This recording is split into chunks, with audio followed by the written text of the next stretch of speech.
नमस्कार बंधुरा हमारे भिडियोते आपनादेर स्वागत जानाई। आपनारा देखतेई पाच्छेन एरपरेर दिन 26 तारीख सोमवार मिड कैप निफ्टी और बैंकेसের एक्सपायरि आछे ता एफआईआई प्रो और रिटेलाररा की पजिशन बानिয়েছে और आमादेर चार्ट देखे आमरा बुझे नेब परेर दिन किभाबे ट्रेड करब ना करब और कि होते पारे। चलुन देखे निই। एफआईआईरा आपनारा देखतेই पाচ্ছেন ফিউচারে मिडिल बुलिश किन्तु अपशाने कोनो पजिशन बानायনি बोलते एरा हैज करे गेছে। प्रोरा मिडिल बुलिश आछे, प्रोराও अपशाने हैज करे गेছে और एदिके देखुन आमादेर जे रिटेलाररा आछे ফিউচারে हैज करे गेছে किन्तु अपशाने स्ट्रंग बुलिश देखतेই পাচ্ছেন আপনারা। এখানে ফিউচারে हैज करे गेছে किन्तु अपशाने एकदम स्ट्रंग बुलिश হয়ে বসে আছে। তা এর পরের দিন এই পজিশন দেখে বোঝা যাচ্ছে যে কি হতে পারে। আপনারাই বুঝে নিন যে সকালের দিকে হয়তো রিটেলারদের তাড়ানোর জন্য একখানা ডাউন মুভ দিয়ে रिटेलारদের सब হাঁটিয়ে দিয়ে তারপরে বাজার হয়তো সেকেন্ড হাফ কিংবা 10টা সাড়ে 10টার পর থেকে একখানা ভি শেপ রিকভারি হতে পারে। এটা সবসময় মাথায় রাখবেন, কারণ এরা কোনো পজিশন হ্যাজ করে গেছে, এদের তো কোনো যায় আসে না। কিন্তু আমাদের যে অপশানে স্ট্রং বুলিশ হয়ে আছে রিটেলাররা, এদের তো যায় আসবেই। কারণ সকালের দিকে যদি বাজার সাইডওয়েজ দেখায় কিংবা ডাউন মুভ দেয় এদের লস হতে লাগবে। এরা যখন লস রিকভারি করবে ওদিকে তখন আবার আমাদের যে এফআইআই পুরোরা আছে তখন বাজারটাকে তুলে দেবে। তা এর আগের দিন আমাদের চলুন হিস্ট্রি দেখলে বোঝা যাবে যে ওরা কি করে গেছে। ক্যাশ মার্কেট এফআইআইডিআই হিস্ট্রি দেখলে বোঝা যাবে যে ওরা কি করে গেছে।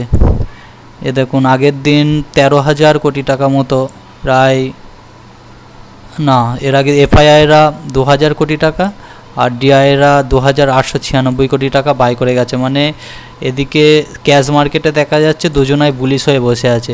তা খুব সম্ভব কালকে এর পরের দিন যে মিড ক্যাপ নিফটি আর ব্যাংকেসের এক্সপায়ারি আছে ওখানে ফার্স্টে সকালের দিকে একটা ডাউনওয়েজ নাহলে সাইডওয়েজ একটা বাজার দেখাবে, তারপরে 10টার পরে হয়তো সেটা ব্রেকআউট দিয়ে একটা শর্ট কভার মুভ আপের দিকে হতে পারে কিংবা সাইডওয়েজ হয়ে 12টার পরও একটা আপ মুভ দিতে পারে।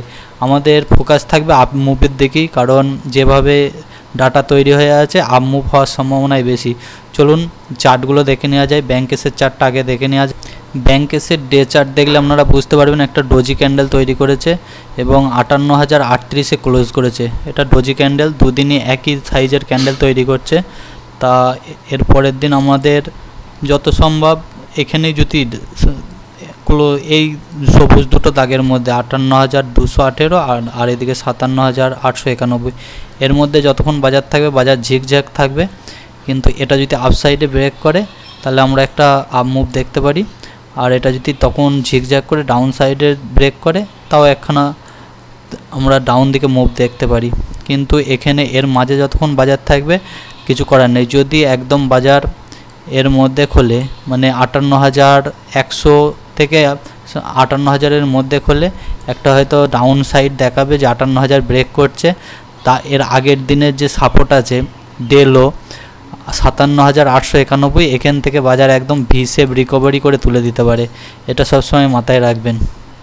তা আমাদের ফোকাস থাকবে আপসাইডেই, কারণ এখানে বাজার অনেক কদিন একভাবে হোল্ড করেছে। এখানটায় এতদিন হোল্ড করে আছে যেটা আপসাইডে চলে গেছে। এখান থেকে যদি আবার পরে আবার হয়তো বক্স প্যাটার্নের মাঝে চলে আসবে, কিন্তু এখানে যদি আর 2-4 দিন ওয়েট করে তারপর যদি বাজার তোলে তাহলে আমরা একটা সুন্দর আপ মুভ দেখতে পাবো। কালকে বাজার সাইডওয়েজ কিংবা বুলিশের দিকে খেয়াল রাখবো, বিয়ারিশের দিকে অতটা নজর দেবো না, কিন্তু বিয়ারিশও হতে পারে। এফআইআইডিআই ডাটা দেখলে বুঝতে পারবেন, যেটা চলুন দেখে নিয়ে একবার। সেটা দেখলে আপনারা বুঝতে পারবেন যে এদিকে আবার এটা কি করে গেছে। এ দেখুন আমাদের যে পিসিআর আছে ব্যাংকেসের পিসিআর হচ্ছে কিনা যে 0.51, এটা দেখাচ্ছে খুবই বিয়ারিশ, বুঝতে পারছেন।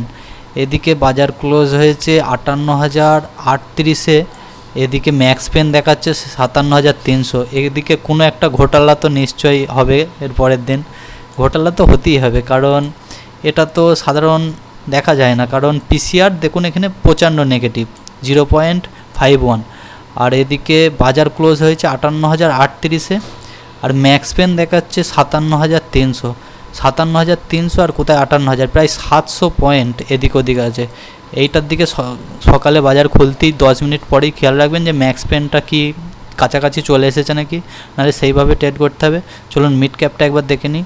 মিড ক্যাপেও সেম হয়ে আছে, যেটা আপনারা দেখলেই বুঝতে পারবেন। দেখুন মিড ক্যাপের পিসিআর হচ্ছে 0.71, যেটা নেগেটিভ, কিন্তু এখানে ম্যাক্সপেন আর বাজারের ক্লোজের মধ্যে সেরকম কোনো তফাৎ নেই। 13,000 আর এদিকে 13,000 থেকে মাত্র 40 পয়েন্ট কম আছে, এটা ঠিকঠাকই আছে। কিন্তু ব্যাংক এসের উতাল পাতাল হবেই, কারণ ওটা তো অ্যাডজাস্ট হবেই, এখানে অ্যাডজাস্ট তো ওদের করতেই হবে। মিড ক্যাপের ওপেন ইন্টারেস্ট দেখলে আপনারা বুঝতে পারবেন এখানে 13,000-এ প্রচণ্ড কল রাইটিং আছে, আর পুট রাইটিং ধরতে গেলে সে অনুপাতে নেই বললেই চলে। কিন্তু 13,000, 13,100, 13,200 বড় বড় কল রাইটিং হয়ে আছে। তা মিড ক্যাপ যেহেতু অল টাইম হাইয়ে চলছে, মিড ক্যাপের চার্টটা দেখলেও আপনারা বুঝতে পারবেন যে অল টাইম হাইয়ে আছে। অল টাইম হাই থেকে এর আগের বার কীভাবে পড়েছে আপনারাই দেখুন। অল টাইম হাইয়ে এখানে গিয়েছিল, এখান থেকে রিটেস্ট করে এখানে যখন অল টাইম হাইয়ে যায়, ঠিক দেখুন সেম ক্যান্ডেল, এটা একদম সেম ক্যান্ডেলই বানিয়েছে। এখান থেকে এটাও অল টাইম হাই ছিল, এটাও অল টাইম হাই থেকে আসছে। এখানে দুটো বড় বড় রেড ক্যান্ডেল না হওয়ার কিচ্ছু নেই। তাই 13,000-এ প্রচণ্ড হারে কল রাইটিং হয়ে আছে। তা আপনারা কালকে মিড ক্যাপের নেগেটিভ সাইড দেখব, ব্যাংকেসের পজিটিভ সাইড দেখব, এটা মাথায় রাখুন। আর চার্ট দেখে আপনারা বুঝতেই পারলেন কি হয়ে আছে। আর চলুন ব্যাংকেসের একবার দেখে নেওয়া যাক। ব্যাংকেসেরও সেম সিস্টেম হয়ে আছে। ব্যাংকেসে আপনারা দেখতে পাচ্ছেন এই যে 13,000, এদিকে 58,500, এদিকে 57,500, আর এদিকে বাজার আছে পুরো 58,000-এ। মানে পুরো রাউন্ড ফিগারে খেলা হবে। যদি এদিকে ছোটে তাহলে 58,500 যাবে, যদি এদিকে ছোটে 57,500। তা আমার মনে হয় সকালবেলা একটা ডাউন মুভ হালকা দেখিয়ে ব্যাংকে সাপের দিকে যেতে পারে, এটা আমার ধারণা। আবার সাইড ওয়াইজ হয়ে গেলে তো আপনারা এডিএক্স দেখে কাজ করবেন, যেদিকেই ছুটুক। এডিএক্স যদি 25-এর ওপর থাকে আপনারা অপশান বাই করবেন, 25-এর নিচে থাকলে অপশান সেল করবেন। এটা মানে একদম রামবান বললেই চলে। 25-এর নিচে যদি এডিএক্স থাকে সেদিন বাজার সাইড ওয়াইজ হতে বাধ্য, যতই থাকুক। আর 25-এর ওপর যদি চলে যায় এডিএক্স, তাহলে আপনারা অবশ্যই অপশান বাই করবেন আমি বলছি। কারণ আর সবসময় at the money in the money buy করার চেষ্টা করবেন, out of the money buy করবেন না, কারণ প্রচণ্ড হারে প্রিমিয়াম ডিকে হচ্ছে। আর ইন্ডিয়া ভিক্স কম থাকার কারণে প্রিমিয়াম ঠিকঠাকই আছে, বায়ারদের কাছে পক্ষেই আছে, প্রিমিয়াম খুব একটা বেশি নেই। তা আপনারা কালকে দেখে শুনে ট্রেড করবেন, সাবধানে ট্রেড করবেন, আর স্টপ লস লাগাবেন। আর ভিডিওটি যদি ভালো লেগে থাকে অবশ্যই চ্যানেলটিকে সাবস্ক্রাইব করবেন এবং ভিডিওটিকে লাইক করবেন, আর কমেন্টে জানাবেন ভিডিওটি কেমন লাগলো আর কী ধরনের ভিডিও চাই সেটাও আপনারা কমেন্টে জানিয়ে দেবেন।